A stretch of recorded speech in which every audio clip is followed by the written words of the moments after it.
ಸಮಾಜ ಕಲ್ಯಾಣ ಸಚಿವರು ವಿಧಾನಸಭೆಯಿಂದ ಅಂಗೀಕೃತವಾದ ರೂಪದಲ್ಲಿರುವ ಕರ್ನಾಟಕ ರಾಜ್ಯ ಅನುಸೂಚಿತ ಜಾತಿಗಳ ಮತ್ತು ಅನುಸೂಚಿತ ಬುಡಕಟ್ಟುಗಳ ಆಯೋಗ ವಿಧೇಯಕ 2025 ಪ್ರಸ್ತಾವನೆಯನ್ನು ಪ್ರಲಾಪಿಸಬೇಕೆಂದು ಸೂಚಿಸುತ್ತೇನೆ.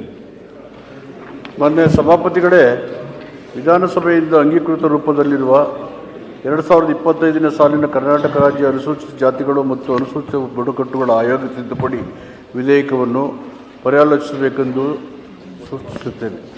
ಕರ್ನಾಟಕ ರಾಜ್ಯ ಅನುಸೂಚಿತ ಜಾತಿಗಳ ಮತ್ತು ಅನುಸೂಚಿತ ಬುಡಕಟ್ಟುಗಳ ಆಯೋಗದ ವಿಧೇಯಕ 2025 ಪ್ರಲಾಪಿಸಬೇಕೆಂದು ಪ್ರಸ್ತಾವನೆ ಮಂಡಿಸಲಾಯಿತು. ಏನಾದರೂ ಹೇಳಿದ್ರೆ ಹೇಳಿ. ಮಾನ್ಯ ಸಭಾಪತಿಗಳೇ, ಇದೊಂದು ಸಿಂಪಲ್ ಒಂದು ಬಿಲ್ಲು. ಇದರಲ್ಲಿ SC/ST ಕಮಿಷನ್ ಇದೆ, ಇದಕ್ಕೆ ಪರ್ಮನೆಂಟ್ ಕಮಿಷನ್ ಅದು. ಅದರಲ್ಲಿ ಇಬ್ಬರು ಸದಸ್ಯರಿದೆ ಈಗ ಅವ್ರಿಗೆ ನಾಮಿನೇಷನ್ನು. ಅದಕ್ಕೆ ಒಂದು ST ಒಂದು ಮಹಿಳೆಯನ್ನು ಸೇರಿಸಬೇಕು ಅಂತೇಳಿ ತಿದ್ದುಪಡಿ ಮಾಡಬೇಕು ಅಂತೇಳಿ ಈ ಮಸೂದೆಯನ್ನು ತಂದಿದ್ದೀವಿ. ದಯವಿಟ್ಟು ಇದು ಚರ್ಚೆ ಮಾಡುವಂಥದ್ದು ಏನೇ ಇಲ್ಲ, ಏನಾದರೂ ಇದ್ದರೆ ಸಲಹೆ ಕೊಡಲಿ, ಅಂಥ ವಿಷಯ ಏನಿಲ್ಲ. ಇದು ಸಿಂಪಲ್ ಬಿಲ್ಲು. ದಯವಿಟ್ಟು ಇದನ್ನು ಮನೆಯ ಸದಸ್ಯರು ಅಂಗೀಕರಿಸ್ಕೋಬೋದು. ಇಲ್ಲ, SC/ST ಕಮಿಷನ್ ಇರೋದ್ರಿಂದ ಅನುಕೂಲ ಆಗ್ತದೆ ಅಂತ ಹೇಳ್ಬೋದು. ಈ ಬಿಲ್ಲು ತರೋದ್ರಿಂದ ಏನಾಗುತ್ತೆ, SC/ST ಕಮಿಷನ್ ಅನೇಕ SC/ST ಕಮಿಷನ್ ಮುಂದೆ ಯಾವ್ಯಾವ ಸಮುದಾಯಗಳು SC ಮತ್ತು STಗೆ ಸೇರಿದ್ದಾವೆ. 56 STಗಿದ್ದಾವೆ, 101 ನಿಮ್ನ ಜಾತಿ ಮತ್ತು ನಿಮ್ನ ವರ್ಗಗಳಿದ್ದಾವೆ. ಅವರ ಸಮಸ್ಯೆಗಳನ್ನು ಅಲ್ಲಿ ಮಂಡನೆ ಮಾಡ್ಬೋದು. ಮತ್ತು ಅಧಿಕಾರಿಗಳ ಪ್ರಮೋಷನ್ಸು, ಆಗ್ತಕ್ಕಂಥ ಅನ್ಯಾಯಗಳು, ಕಾನೂನು ತೊಡಕುಗಳು ಅದರ ಮುಂದೆ ನಿವೇದನೆ ಮಾಡಿಕೊಂಡು ಸರ್ಕಾರಕ್ಕೆ ಅದು ಶಿಫಾರಸು ಮಾಡುತ್ತೆ. ಇದರಿಂದ ಅದೊಂದು ಬಫರ್ ಝೋನ್ ಆಗಿ ಕೆಲಸ ಮಾಡುತ್ತೆ. ನ್ಯಾಷನಲ್ ಲೆವೆಲ್ಲಿ SC/ST ಕಮಿಷನ್ ಇರೋ ರೀತಿಯಲ್ಲಿ ಆಗಬೇಕು ಅಂತಕ್ಕಂಥದ್ದು ನಮ್ಮ ಉದ್ದೇಶ ಇದೆ. ಅದಕ್ಕೆ ಜಸ್ಟಿಸ್ ನಾಗಮೋಹನ್ ದಾಸರು ಇದನ್ನು ಸಲಹೆ ಮಾಡಿದರು. ಅವ್ರ ಪರಿಸ್ಥಿತಿ ಒಳ ಮೀಸಲಾತಿಯ ಅಧ್ಯಯನ ಮಾಡಿ ವರದಿ ಕೊಡಬೇಕಾದ ಸಂದರ್ಭದಲ್ಲಿ ಅವ್ರು ಕಳಿಸಿದರು. ಜೊತೆಗೆ ನಾವು ಸ್ವತಃ ಇಂಥ ಒಂದು ಕಮಿಷನ್ ಅಗತ್ಯ ಇದೆ ಅಂತೇಳಿ ನಮ್ಮ ಸರ್ಕಾರನೂ ಕೂಡ ಭಾವಿಸಿತ್ತು. ಹೀಗಾಗಿ ಇಬ್ಬರು ಸದಸ್ಯರಿದ್ದಾರೆ, SC ಸದಸ್ಯರಿದ್ದಾರೆ. ಅಲ್ಲಿ ಒಂದು ST ಮೆಂಬರು ಒಂದು ಮಹಿಳೆಯನ್ನು ಹಾಕಬೇಕು.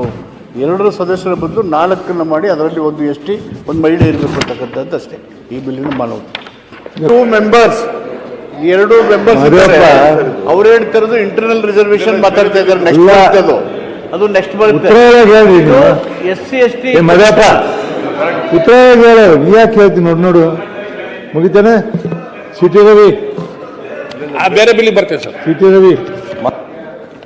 ಸಭಾಪತಿಗಳೇ, ಸಾರ್ವತ್ರಿಕವಾಗಿ ಸದುದ್ದೇಶದಿಂದಲೇ ತಂದಿದ್ದೀರಿ ಅಂತ ನಾನು ಭಾವಿಸ್ತಾ, ಕೆಲವು ಸ್ಪಷ್ಟನೆ ಮತ್ತು ಕೆಲವು ವಿಶೇಷ ಸಂದರ್ಭಗಳಲ್ಲಿ ರಕ್ಷಣೆ ಮತ್ತು ಕೆಲವು ಸಂಗತಿಗಳನ್ನು ಜೋಡಿಸಬೇಕಾದ ಅವಶ್ಯಕತೆ ಇದೆ. ನೀವು ಆತನ ಸಮುದಾಯದ ಯಾರೇ ಸದಸ್ಯರನ್ನು ಅದರಲ್ಲಿ ಸೇರಿಸಿ ಪೂಜಾ ಸ್ಥಳ, ತೀರ್ಥಕ್ಷೇತ್ರ ಪ್ರವೇಶಿಸುವುದನ್ನು ಅಂತ ಹೇಳಿದಿರಿ.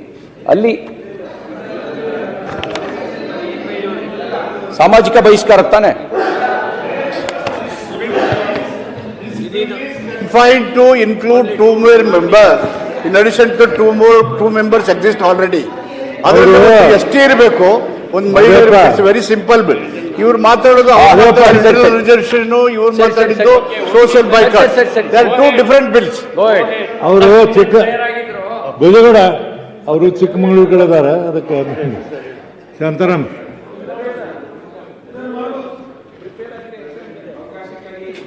ಧನ್ಯವಾದಗಳು ಸನ್ಮಾನ್ಯ ಸಭಾಪತಿಗಳೇ.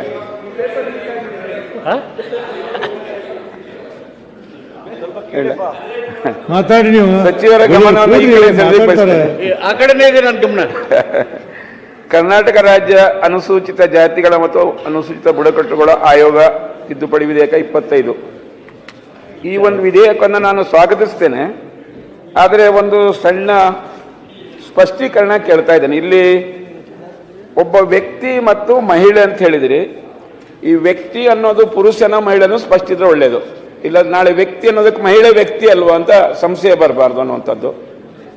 2ನೇದು 3ನೇ ಖಂಡಿಕೆಯಲ್ಲಿ ಕೊನೆಯದು ಅವರದನ್ನು ಉಲ್ಲೇಖ ಮಾಡಿದ ನಿಜವಾದ ವಿಷಯ ಬಂದಿದೆ. ಇಲ್ಲಿ ಏನು ಹೇಳ್ತೀರಿ ಅಂದರೆ, ಅನುಸೂಚಿತ ಜಾತಿಗಳ ಸದಸ್ಯರಿಗೆ ಉಪವರ್ಗೀಕರಣದ ಶೇಕಡಾವಾರು ಮೀಸಲಾತಿ ಅಂತ ಹೇಳಿದಿರಿ. ಇಡೀ ಬಿಲ್ಲಲ್ಲಿ ಪರಿಶಿಷ್ಟ ಜಾತಿ ಮತ್ತು ಪರಿಶಿಷ್ಟ ಪಂಗಡ ಅಂತ ಉಲ್ಲೇಖ ಮಾಡಿದಿರಿ. ಆದರೆ ಒಳ ಮೀಸಲಾತಿ ಬಂದಾಗ ಯಾಕೆ STಗಳನ್ನು ಬಿಟ್ಟಿದ್ದೀರಿ ಅನ್ನೋದು ಒಂದು ಪ್ರಶ್ನೆ. ಹಾಗೆ ಮುಂದೆ ಅದರಲ್ಲೇ ಅನುಸೂಚಿತ ಜಾತಿಗಳ ಸದಸ್ಯರಿಗೆ ಉಪವರ್ಗೀಕರಣದ ಶೇಕಡಾವಾರು ಮೀಸಲಾತಿಯನ್ನು ಅಗತ್ಯ ಮಾರ್ಪಾಡು ಮಾಡುವ ಶಿಫಾರಸು ಅಂತ ಬರೆದಿದ್ದೀರಿ. ಪುನಃ ನಂದು ಅದೇ ಪ್ರಶ್ನೆ, ಇಡೀ ಬಿಲ್ಲಲ್ಲಿ ನೀವು ಬರೆದಿದ್ದೀರಾ ಪರಿಶಿಷ್ಟ ಜಾತಿ ಪರಿಶಿಷ್ಟ ಪಂಗಡ ಅಷ್ಟೇ ಅಲ್ಲ, ಸರ್ಕಾರದ ಬಹಳ ಬಿಲ್ಲುಗಳಲ್ಲಿ ಭಾಷೆಗಳಲ್ಲಿ ವ್ಯವಹಾರದಲ್ಲಿ ಪರಿಶಿಷ್ಟ ಜಾತಿ ಮತ್ತು ಪರಿಶಿಷ್ಟ ಒಟ್ಟಿಗೆ ಬರುತ್ತೆ. ಸುಪ್ರೀಂ ಕೋರ್ಟ್ ಕೂಡ ಈ ವಿಚಾರದಲ್ಲಿ ಒಳ ಮೀಸಲಾತಿ ವಿಚಾರದಲ್ಲಿ ಎರಡನ್ನೂ ಸೇರಿಸಿ ಹೇಳಿದೆ. ಆದರೆ ಇಲ್ಲಿ ಮಾತ್ರ ನೀವು ಪರಿಶಿಷ್ಟ ಜಾತಿ ಅಂತ ಉಲ್ಲೇಖ ಮಾಡಿದ್ದೀರಿ, ಅದನ್ನು ಸ್ಪಷ್ಟೀಕರಣ ಮಾಡಬೇಕು ಅಂತ ಕೇಳ್ಕೊಳ್ತೇನೆ. ಶಿವಕುಮಾರ್. ಸಭಾಪತಿಯವರೇ, ಕರ್ನಾಟಕ ರಾಜ್ಯ ಅನುಸೂಚಿತ ಜಾತಿಗಳು ಮತ್ತು ಅನುಸೂಚಿತ ಬುಡಕಟ್ಟುಗಳ ಆಯೋಗದ ಅಧಿನಿಯಮದ ತಿದ್ದುಪಡಿ ವಿಧೇಯಕವನ್ನು ನಾನು ಸ್ವಾಗತಿಸುತ್ತೇನೆ. ಸನ್ಮಾನ್ಯ ಸಚಿವರು ಈ ಒಂದು ಬೇಡಿಕೆ ಇಡೀ ರಾಜ್ಯದಂತೆ ಬುಡಕಟ್ಟು ಜನಾಂಗಕ್ಕೆ ಸೇರಿರ್ತಕ್ಕಂಥ ಮಹಿಳೆಯರಲ್ಲಿ ಇತ್ತು. ನಾವು ಕೂಡ ಹಲವಾರು ಸರಿ ಅವರಲ್ಲಿ ಚರ್ಚೆ ಮಾಡಿದಾಗ ಮುಂದಿನ ದಿನಗಳಲ್ಲಿ ಮಾಡ್ತೀನಿ ಅಂತ ಹೇಳಿದರು. ಅದನ್ನು ಬುಡಕಟ್ಟು ಜನಾಂಗ ಸೇರಿರ್ತಕ್ಕಂಥ ಹೆಣ್ಣುಮಕ್ಕಳಿಗೆ ಒಂದು ಅವಕಾಶ ಕೊಟ್ಟಿರ್ತಕ್ಕಂಥದ್ದು ಸದಸ್ಯತ್ವ ಪಡ್ಕೊಳ್ಳೋಕ್ಕೆ ಭಾಳ ಸ್ವಾಗತಾರ್ಹ. ಮತ್ತು ಇದರಿಂದ ಈ ಜನಾಂಗಕ್ಕೆ ಸೇರಿರ್ತಕ್ಕಂಥ ಮಹಿಳೆಯರಿಗೆ ಸಾಮಾಜಿಕ ಸ್ವಾಭಿಮಾನ ಕೂಡ ಇನ್ನೂ ಹೆಚ್ಚು ಮಾಡೋಕ್ಕೆ ಅವಕಾಶವಾಗಿರುತ್ತದೆ.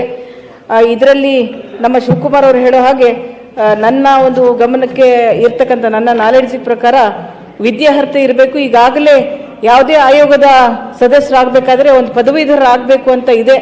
ಆ ನಿಯಮ ಇದಕ್ಕೂ ಅಳವಡಿಸ್ಕೊಂಡಿದ್ದೀರಾ ಇಲ್ಲ? ಯಾಕಂದರೆ ಅಲ್ಲಿ ಸುಮ್ಮನೆ ಒಂದು SLC PUC ಕೂತಿರ್ಬೇಕು. ಇದು ಆಯೋಗ ಒಂದು ಕಾನೂನಾತ್ಮಕ ಚೌಕಟ್ಟಲ್ಲಿ ಕೆಲಸ ಮಾಡ್ತಾ ಇರ್ತಕ್ಕಂಥದ್ದು ಒಂದು ಆಯೋಗ. ನಾನು ಕೂಡ ಆಯೋಗದ ಅಧ್ಯಕ್ಷನಾಗಿ ಕೆಲಸ ಮಾಡಿರೋದ್ರಿಂದ ಹೇಳ್ತೀನಿ, ಇದು ಅತ್ಯಂತ ಅವಶ್ಯಕತೆ ಇರತಕ್ಕಂಥ ಒಂದು ವಿಧೇಯಕವನ್ನು ಸನ್ಮಾನ್ಯ ಸಮಾಜ ಕಲ್ಯಾಣ ಸಚಿವರು ಯಾವಾಗಲೂ ಮಹಿಳೆಯರ ಪರವಾಗಿ, ಸಣ್ಣ ಪುಟ್ಟ ಜಾತಿಯವರ ಪರವಾಗಿ ತಮ್ಮ ಕಳಕಳಿಯನ್ನು ವ್ಯಕ್ತಪಡಿಸುವ ಮೂಲಕ ಇದನ್ನು ಕೂಡ ಅದೇ ನಿಟ್ಟಿನಲ್ಲಿ ಹೆಣ್ಮಕ್ಳಿಗೆ ಒಂದು ಅವಕಾಶವನ್ನು ಮಾಡಿಕೊಟ್ಟಿದ್ದಾರೆ. ಇದು ಎಲ್ಲ ಇಡೀ ರಾಜ್ಯದ ಹೆಣ್ಮಕ್ಕಳ, ವಿಶೇಷವಾಗಿ ಬುಡಕಟ್ಟು ಜನಾಂಗದ ಹೆಣ್ಮಕ್ಳ ಪರವಾಗಿ ಈ ಬಿಲ್ಲನ್ನು ನಾನು ಸ್ವಾಗತಿಸುತ್ತೇನೆ. ಸಚಿವರು, ಈ ಒಂದು ಬಿಲ್ಲು ಕರ್ನಾಟಕ SC ST ಎಲ್ಲದೂ ಕೈ ಎತ್ತುವ ಸಮುದಾಯಗಳ ಯಾರು ಕೈ ತೆಗಿರ್ತೀರಿ ಅಹವಾಲುಗಳನ್ನು ಮದುವಪ್ಪ ಒಂದು ನಿಮಿಷ ಕೈ ಎತ್ತಬೇಕು, ಕುತ್ಕೊಂಡು ಬಿಡ್ತೀರಿ ಎಲ್ಲರೂ. ಮಾನ್ಯ ಸಭಾಪತಿಗಳೇ, ಅನುಸೂಚಿತ ಜಾತಿಗಳ ಅನುಸೂಚಿತ ಬುಡಕಟ್ಟುಗಳ ತಿದ್ದುಪಡಿ ವಿಚಾರದಲ್ಲಿ ತಾವು ಮಹಿಳೆಯರನ್ನು ಸೇರಿಸ್ತಕ್ಕಂಥ ಕೆಲಸವನ್ನು ಮಾಡಿದ್ದೀರಿ, ಬಹಳ ಸಂತೋಷ. ಆದರೆ ಇತ್ತೀಚೆಗೆ ಸರ್ಕಾರ ಒಂದು ಹೇಳಿಕೆ ಕೊಟ್ಟಿತ್ತು, ಪರ್ಮನೆಂಟ್ ಕಮಿಷನ್ ಮಾಡ್ತೀವಿ ಅಂತ. ಬರೀ ಇದನ್ನೇ ನೀವು ತಿದ್ದುಪಡಿ ಮಾಡ್ಕೊಂಡೇ ಕುಳಿತಿದ್ರೆ ಪರ್ಮನೆಂಟ್ ಕಮಿಷನ್ ಯಾವಾಗ ಬರ್ತದೆ? ಸರ್ಕಾರ ಕೊಟ್ಟ ವಾಗ್ದಾನ ಏನಾಯ್ತು? ಈಗ OBC ಪರ್ಮನೆಂಟ್ ಕಮಿಷನ್ ಇದೆ, ಅದು ಕೇಂದ್ರದಲ್ಲೂ ಇದೆ, ರಾಜ್ಯದಲ್ಲೂ ಇದೆ. ಆದರೆ ಇಲ್ಲಿ ಬೇಡಿಕೆ ಇದೆ, ಈ ಆಯೋಗ ಅಂತಿದೆಯೇ ಹೊರತು, ಆದರೆ ಇದಕ್ಕೇನು ಬೋರ್ಡ್ಸ್ ಅಂಡ್ ಕಾರ್ಪೊರೇಷನ್ ಇದ್ದ ರೀತಿಯಲ್ಲಿದೆ ಇದು. ಇದಕ್ಕೆ ಅದರಲ್ಲಿ ಏನು ವ್ಯಾಲ್ಯೂ ಇಲ್ಲ. ಪರ್ಮನೆಂಟ್ ಕಮಿಷನ್ ಆದರೆ ಅದಕ್ಕೊಂದು ವ್ಯಾಲ್ಯೂ ಬರ್ತದೆ. ಸರ್ಕಾರ ಕೊಟ್ಟ ವಾಗ್ದಾನ ಏನಾಯ್ತು?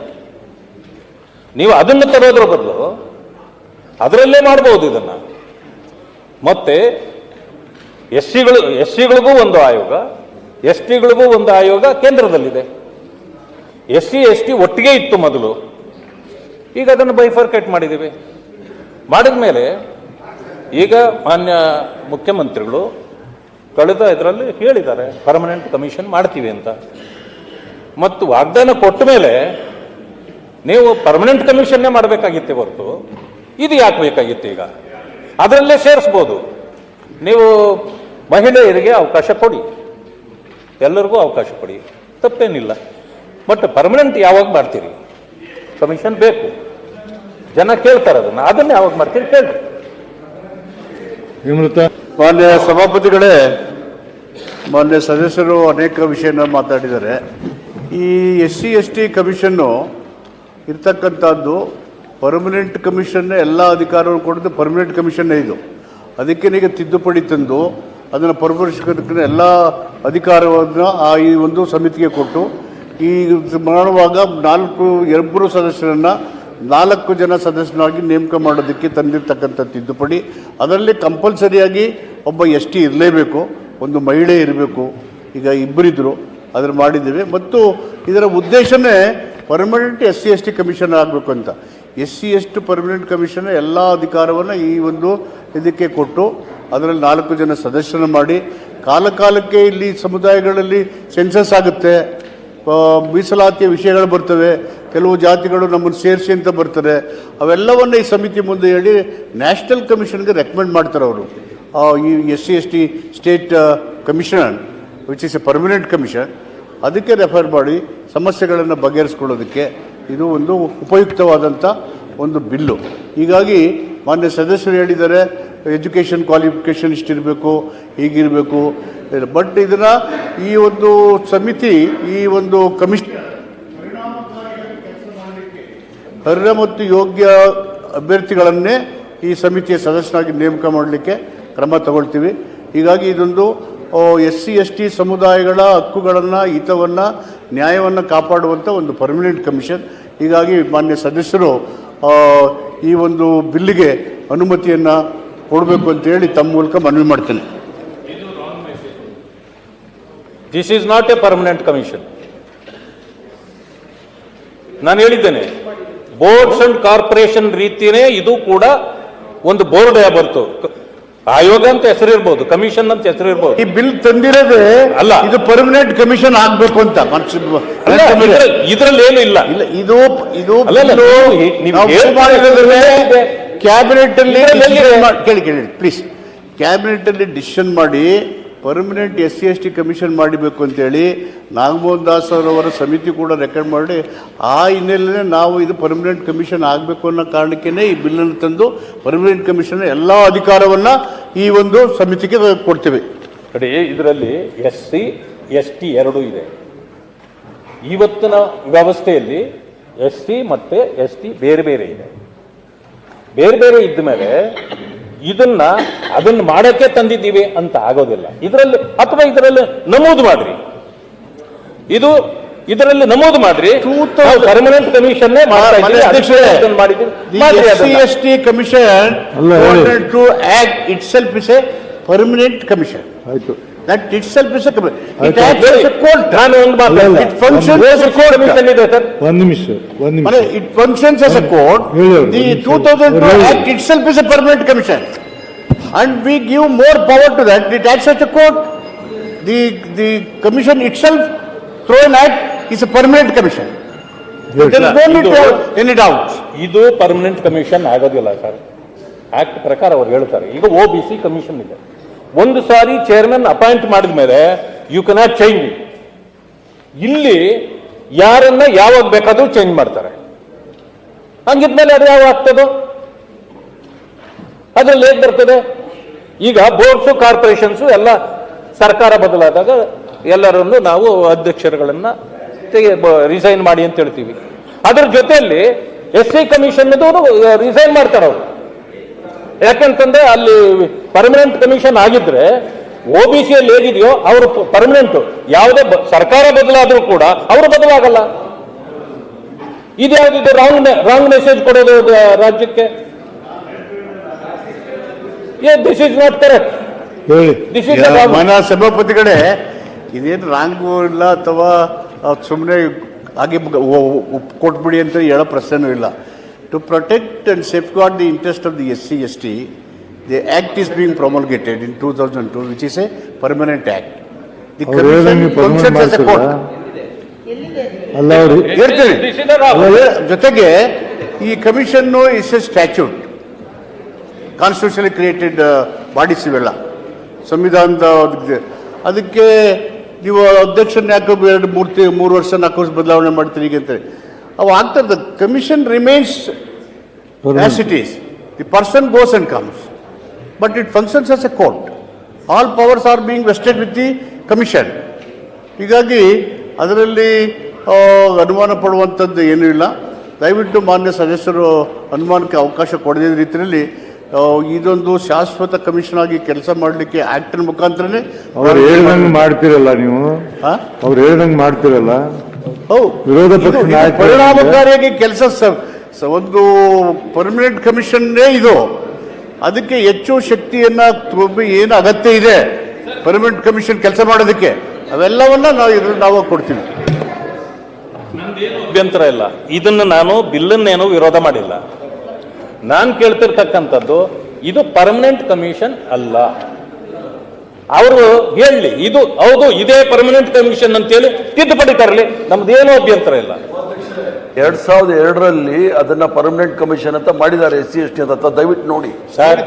ಪರ್ಮನೆಂಟ್ ಕಮಿಷನ್ ದಯವಿಟ್ಟು ನೋಡಿ ಮಾನ್ಯ ಮುಖ್ಯಮಂತ್ರಿಗಳು ನೋಡಿ 2002ರಲ್ಲಿ ಮಾನ್ಯ ಮುಖ್ಯಮಂತ್ರಿ ಪರ್ಮನೆಂಟ್ ಕಮಿಷನ್ ಅಂತ ಹೇಳಿ ಕಳೆದ 6 ತಿಂಗಳ ಹಿಂದೆ ಸಂವಿಧಾನಿಕ ಪರ್ಮನೆಂಟ್ ಕಮಿಷನ್ ಮಾಡ್ತೇವೆ ಅಂತೇಳಿ ವಾಗ್ದಾನ ಆಲ್ರೆಡಿ ದೇರ್ ನೋಡಿ ದಯವಿಟ್ಟು ಓದಿ.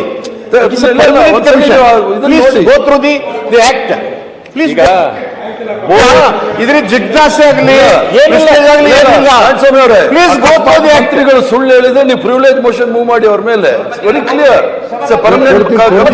ಕೊಡ್ತೀನಿ ಏನು ಅವ್ರು ಮುಗಿಲಿ ಹೇಳ್ಬೇಕು ನಾಯಕ್ ಕುಂತಾರ ಹೇಳಿ. ಈಗ ರವಿಕುಮಾರ್ ಮಾತಾಡ್ಲಿ, ನೀವು ಮಾತಾಡ್ತೀರಿ? ಅಲ್ಲಲ್ಲ, ಅವರು ಮಾತಾಡಿ. ನಾನು ಹೇಳ್ತಕ್ಕಂಥ ಮಾತಾಡಿ. ನಾನು ಬಹಳ ಸ್ಪಷ್ಟವಾಗಿ ಹೇಳಿದ್ದೇನೆ. All the boards corporation also under the constitution only you have created. ಅದೇ ಥರ ಇದನ್ನು ಕ್ರಿಯೇಟ್ ಮಾಡಿರೋದು ನೀವು ಹೇಳೋದು ಸರಿ. ಆದರೆ ಈ OBC ಕಮಿಷನ್ಗೂ ಇದಕ್ಕೂ ಇರ್ತಕ್ಕಂಥ ವ್ಯತ್ಯಾಸ ನಮ್ಮ ಸಚಿವರು ನಮಗೆ ವಿವರಣೆ ಕೊಡಲಿ, ನಾನು ಸ್ಪಷ್ಟಪಡಿಸಲಿ. ಯಾಕೆ ಅಂತಂದರೆ ಸರ್ಕಾರ ಬದಲಾದರೂ ಅಲ್ಲಿ ಅಧ್ಯಕ್ಷರು ಅಥವಾ ಸದಸ್ಯರು ಬದಲಾಗೋದಿಲ್ಲ. ಇಲ್ಲಿ ಸರ್ಕಾರ ಹೋದ ತಕ್ಷಣ ಎಲ್ಲವೂ ಬದಲಾಗುತ್ತೆ. ಅಂದರೆ ವ್ಯತ್ಯಾಸ ಇಷ್ಟೇ, ಅದು ಪರ್ಮನೆಂಟ್ ಕಮಿಷನ್ ಇದೆ ಅಂಡರ್ ದಿ ಕಾನ್ಸ್ಟಿಟ್ಯೂಷನ್. ಆ ಆಕ್ಟ್ ಪ್ರಕಾರ ಅವ್ರನ್ನ ಬದಲಾವಣೆ ಮಾಡೋಕ್ಕಾಗಲ್ಲ. ಇದರ ಪ್ರಕಾರ ಇಲ್ಲಿ ಆಗತ್ತೆ. ಅದು that is permanent commission, this is not permanent. ಇಷ್ಟು ನನ್ನ ವಾದ ಇದೆ. ಇದನ್ನ ಅದೇ ಥರನೇ ಮಾಡ್ತೀವಿ ಅಂತಂದ್ರೆ ನಂದೇನೋ ಅಭ್ಯಂತರ ಎಲ್ಲ ಒಪ್ಕೊಂಡು. ಜನವರಿ 5ನೇ ತಾರೀಕು 2002ರಲ್ಲಿ ಈ ಒಂದು SC/ST ಆ್ಯಕ್ಟು ಪಾಸ್ ಆಯಿತು. 2002 January 5th. It's a statute. This bill ಇದು ಎಕ್ಸಿಸ್ಟಿಂಗ್, ಇಟ್ಸ್ ಎ ಸ್ಟ್ಯಾಚ್ಯೂಟ್. ಅದರಲ್ಲಿ ಸೆಕ್ಷನ್ 4 ಪ್ರಕಾರ ಅಲ್ಲಿರ್ತಕ್ಕಂಥ ಅಧ್ಯಕ್ಷರು ಇವರೆಲ್ಲ ಸ್ಟ್ಯಾಚ್ಯೂಟ್ ಇದ್ರ ಪ್ರಕಾರನೇ ಕೆಲಸ ಮಾಡ್ತಾರೆ, ಕೋರ್ಟನ್ನು ಕಂಡಕ್ಟ್ ಮಾಡ್ತಾರೆ. ಮತ್ತು ಇದು ಪರ್ಮನೆಂಟ್. ಇದು ಬ್ಯಾಕ್ವರ್ಡ್ ಕ್ಲಾಸ್ರು ಕೋರ್ಟ್ಗೆ ಹೋದ್ರು, ಕೋರ್ಟ್ ನಿರ್ದೇಶನ ಮಾಡಿ ಎಲ್ಲ ರಾಜ್ಯರು ಹೇಳಿದ್ದು ಇದು ಪರ್ಮನೆಂಟ್ ಹೌದಲ್ಲ ಅಂತ ಕೇಳ್ತಾರೆ. ಇಷ್ಟ ಪರ್ಮನೆಂಟ್ ಹೌದಲ್ಲ, ಇಟ್ ಈಸ್ ಎ ಪರ್ಮನೆಂಟ್. ಆಯ್ತು ನೋಡಿ, ಒಂದ್ ನಿಮಿಷ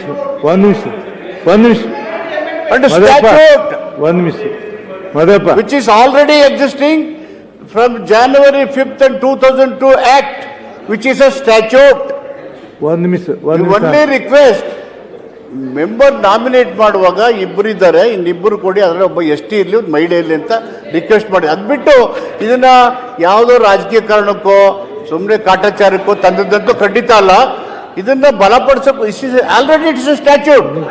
state government at it's will ನಾವು ಇಲ್ಲಿ ಮಾಡಿರೋದು, ಅದು ಕೋರ್ಟ್ ಡೈರೆಕ್ಷನ್ ಮೇಲೆ ಮಾಡಿರೋದು. ಹಂಗನ್ಬಿಟ್ಟು ಅವ್ರು ಮಾಡಿದರೆ ಮಾಡುತ್ತಾ ಇದ್ದಿಲ್ಲ. ಇದಕ್ಕೆ it self is A statute. The existing act itself is A statute. ಈಗ ಒಂದು ನಿಮಿಷ ಹೇಳ್ತೀನಿ. ಸದನದಲ್ಲಿ ಮಂತ್ರಿಗಳು ಉತ್ತರವನ್ನು ಹೇಳಿದರೆ, ಮಾತು ಕೊಟ್ಟರೆ, ದಟ್ ಈಸ್ ಅ 100% ರೆಕಾರ್ಡ್. ಅವೇನೋ ಹೆಚ್ಚು ಮಾಡೋಕ್ಕೆ ಬರೋದಿಲ್ಲ. ಅವ್ರು ಯಾವಾಗ ಪರ್ಮನೆಂಟ್ ಅಂತ ಹೇಳ್ತಾರೆ ಅಂದಾಗ ನೀವೇನು ಹೇಳಿದ್ರೆ ಅದ್ರ ಬಂದಿದೆ ಅಂತ ನಾ ಭಾವಿಸಿದ್ದೀನಿ. ಅದಕ್ಕೆ ಹೆಚ್ಚು ಕಡಿಮೆ ಆದ್ರೆ ನಾಳೆ ನಮಗೆಲ್ಲ ಅಸ್ತಿರ್ತಿದ್ದೀನಿ ಮಾಡೋಕತ್ತಾರೆ. ಅವ್ರು ಹೇಳಿದಂಥ ಸರಿ ಅಂತ ನಂದು ಸರಿ ಇದೆ. ನಾನೇನೋ ಅಲ್ಲಲ್ಲ, ಅದು ನಾ ಹೇಳ್ತೀನಿ. ನಾನು ನಿಮಗೆ ಅಶ್ಯೂರೆನ್ಸ್ ಕೊಡ್ತೀನಿ. ಅವ್ರು ಹೇಳಿದಾರೆ ಪರ್ಮನೆಂಟ್ ಅಂತ ತಿಳ್ಕೊಂಡಿದ್ದ ನೀವು ರೈಟಿಂಗ್ದಾಗ ಕೊಡಂತೀರಿ. ಮಾತು ಕೊಟ್ಟರು ರೈಟಿಂಗ್ದಾಗ ಕೊಟ್ಟಂಗೆ ಅದೇನಾದ್ರು ಹೆಚ್ಚು ಕಡಿಮೆ ಜವಾಬ್ದಾರಿ ನಮ್ಮ ಹೌಸಿಂದ ನಂದಿರ್ತಿದೆ. Okay, done. ವಿಧಾನಸಭೆಯಿಂದ ಅಂಗೀಕೃತ ರೂಪದಲ್ಲಿ ಕರ್ನಾಟಕ ರಾಜ್ಯ ಅನುಸೂಚಿತ ಜಾತಿಗಳ ಮತ್ತು ಅನುಸೂಚಿತ ಬುಡಕಟ್ಟು ಆಯೋಗ 2020 ಪ್ರಲಾಯಿಸಬೇಕಂತ ಸೂಚಿಸುತ್ತೇನೆ. ಪ್ರಸ್ತಾವದ ಪರವಾಗಿ ಹೌದನ್ನು ಸೂಚಿಸಬೇಕು, ಪ್ರಸ್ತಾವದ ವಿರುದ್ಧ ಇಲ್ಲೊಂದು ಸೂಚಿಸಬೇಕು. ಪ್ರಸ್ತಾವದ ಎನ್ನುವ ಪರವಾಗಿ ಭಾವಿಸುತ್ತೇನೆ, ಪ್ರಸ್ತಾವದ ಎನ್ನುವ ಪರವಾಗಿ ಭಾವಿಸುತ್ತೇನೆ, ಪ್ರಸ್ತಾವದ ಎನ್ನುವ ಪರವಾಗಿದೆ, ಪ್ರಸ್ತಾವದ ಎನ್ನುವ ಪರವಾಗಿ ಪ್ರಸ್ತಾವ ಅಂಗೀಕಾರವಾಗಿದೆ. ಈಗ ವಿಧೇಯಕವನ್ನು ಕಂಡಾಗ ತೆಗೆದುಕೊಳ್ಳಲಾಗುವುದು. ಪ್ರಶ್ನೆ ಏನೆಂದರೆ 2 ಮತ್ತು 3ನೇ ಖಂಡಗಳ ವಿಧೇಯಕದ ಭಾಗವಾಗಿರಬೇಕು. ಪ್ರಸ್ತಾವದ ಪರವಾಗಿರುವ ಹೌದನ್ನು ಸೂಚಿಸಬೇಕು, ವಿರೋಧವಾಗಿರುವ ಇಲ್ಲೊಂದು ಸೂಚಿಸಬೇಕು. ಪ್ರಸ್ತಾವದ ಎನ್ನುವ ಪರವಾಗಿದೆ ಎಂದು ಭಾವಿಸುತ್ತೇನೆ, ಪ್ರಸ್ತಾವದ ಎನ್ನುವ ಪರವಾಗಿದೆ, ಪ್ರಸ್ತಾವದ ಎನ್ನುವ ಪರವಾಗಿದೆ, ಪ್ರಸ್ತಾವ ಅಂಗೀಕರಿಸಲ್ಪಟ್ಟಿದೆ. 2 ಮತ್ತು 3ನೇ ಖಂಡಗಳ ವಿಧೇಯಕ ಸೇರಿಸಲಾಗಿದೆ. ಪ್ರಶ್ನೆ ಏನೆಂದರೆ 1ನೇ ಖಂಡ ಪೀಠಿಕೆ ಮತ್ತು ಶೀರ್ಷಿಕೆಗಳ ವಿಧೇಯಕದ ಭಾಗವಾಗಿರುವ ಸಭೆಯ ಮುಂದಿರುವ ವಿಷಯ. ಪ್ರಸ್ತಾವದ ಪರವಾಗಿರುವುದನ್ನು ಸೂಚಿಸಬೇಕು. ಪ್ರಸ್ತಾವದ ವಿರೋಧರು ಇಲ್ಲ ಎಂದು ಸೂಚಿಸಬೇಕು. ಪ್ರಸ್ತಾವದ ಪರವಾಗಿ ಭಾವಿಸುತ್ತೇನೆ. ಪ್ರಸ್ತಾವದ ಪರವಾಗಿದೆ. ಪ್ರಸ್ತಾವದ ಪರವಾಗಿದೆ. ಮೊದಲನೇ ಕಂಡ ಪೀಠಿಗೆ ಒಂದು ಸೇರಿಸುವ ವಿಧೇಯಕ ಸೇರಿಸಲ್ಪಟ್ಟಿವೆ. ಸಮಾಜ ಕಲ್ಯಾಣ ಮಂತ್ರಿಗಳು. ಸಭಾಪತಿಗಳೇ, ವಿಧೇಯಕವನ್ನು ಅಂಗೀಕರಿಸಬೇಕೆಂದು ತಮ್ಮ ಮೂಲಕ ಸಾಧನವನ್ನು ಕೋರ್ತೇನೆ. ವಿಧಾನಸಭೆಯಿಂದ ಅಂಗೀಕೃತ ರೂಪದಲ್ಲಿರುವ ಕರ್ನಾಟಕ ರಾಜ್ಯ ಅನುಸೂಚಿತ ಜಾತಿಗಳು ಮತ್ತು ಅನುಸೂಚಿತ ಬುಡಕಟ್ಟುಗಳ ಆಯೋಗ ವಿಧೇಯಕ 2020 ಅಂಗೀಕರಿಸುವುದು. ಪ್ರಸ್ತಾವದ ಪರವಾಗಿರುವುದೆಂದು ಸೂಚಿಸಬೇಕು. ಪ್ರಸ್ತಾವದ ವಿರೋಧ ಇಲ್ಲ ಎಂದು ಸೂಚಿಸಬೇಕು. ಪ್ರಸ್ತಾವವನ್ನು ಪರವಾಗಿ ಭಾವಿಸುತ್ತೇನೆ. ಪ್ರಸ್ತಾವದ ಪರವಾಗಿ ಭಾವಿಸುತ್ತೇನೆ. ಪ್ರಸ್ತಾವದ ಪರವಾಗಿದೆ. ಪ್ರಸ್ತಾವದ ಪರವಾಗಿದೆ. ಪ್ರಸ್ತಾವ ಅಂಗೀಕಾರವಾಗಿದೆ. ವಿಧೇಯಕ ಅನುಮೋದನೆ ದೊರೆತಿದೆ.